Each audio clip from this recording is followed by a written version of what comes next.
Agência Tecnologia, Informação e Comunicação TIC Timor se aloca $100 americano, $1,5 por implementa ID único e hatinan rihun ruaro no Lores Sintolo.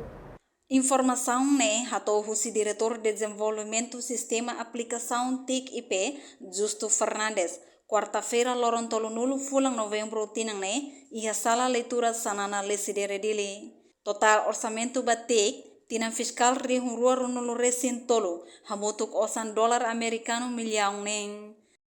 Renuncia parte da agência TIC Timor, plano orçamento vai 2023 ini, kita coloca 6 milhões, nebe vai parte UID ini, kita coloca 2,5 milhões.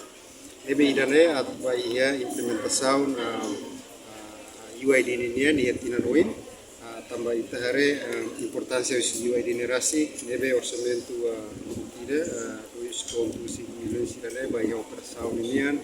E depois se usa para só equipamento sira.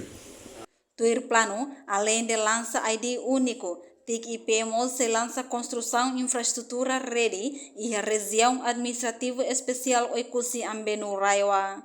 Reportagem Prisca Sara, Marciana Amaral, Televisão Timor Post.